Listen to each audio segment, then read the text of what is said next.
નમસ્તે વિદ્યાર્થી મિત્રો, આજે આપણે વનસ્પતિના પર્ણોની અંદર શિરાની ગોઠવણીના આધારે તેના પર્ણોના પ્રકાર વિશેની માહિતી મેળવીશું. તો વનસ્પતિના પર્ણોની શિરાઓના આધારે તેના બે પ્રકાર પાડવામાં આવેલા છે. એક સમાંતર શિરા વિન્યાસ અને બીજી છે જાલાકાર શિરા વિન્યાસ. તો જાલાકાર શિરા વિન્યાસની અંદર જે શિરાઓ છે તે જાળીઓ જેવી રચના ધરાવે છે. જેમ કે અહીંયા તમે જોઈ શકો છો કે અહીંયા જે વનસ્પતિના પર્ણ છે એની અંદર જાળ જેવી રચના તમને જોવા મળશે. આ શિરા વિન્યાસને આપણે જાલાકાર તરીકે ઓળખીએ છીએ. બીજા પર્ણની વાત કરીએ તો અહીંયા પણ જોઈ શકો છો. આ જે અન્ય ઉદાહરણો છે એ જાલાકારના અહીંયા તમે જોઈ શકો છો. આ બધી જ શિરાઓની ગોઠવણી છે એ જાળાકાર હોવાથી તેને આપણે જાલાકાર શિરા વિન્યાસ કહીએ છીએ.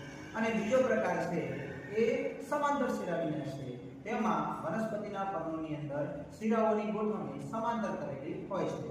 તમે અહીંયા જોઈ શકો છો કે આ જે શિરાઓ છે વનસ્પતિના પર્ણની અંદર તે એકબીજાની સમાંતર છે અને આવી સમાંતર શિરાઓના કારણે આ પર્ણની અંદર એને પર્ણની રચનાને આપણે સમાંતર શિરા વિન્યાસ તરીકે ઓળખીએ છીએ. તો સમાંતર શિરા વિન્યાસ છે તે એકદળી વનસ્પતિ જેવા કે ઘઉં, બાજરી, જુવાર વગેરેમાં જોવા મળે છે. જ્યારે જાલાકાર શિરા વિન્યાસ છે તે દ્વિદળી વનસ્પતિમાં જોવા મળે છે. અસ્તુ. જો તમે આવું ને આવું નવું શીખવા માંગતા હોય તો અમારી ચેનલને લાઈક કરજો, સબસ્ક્રાઇબ અને શેર જરૂરથી કરતા રહેજો.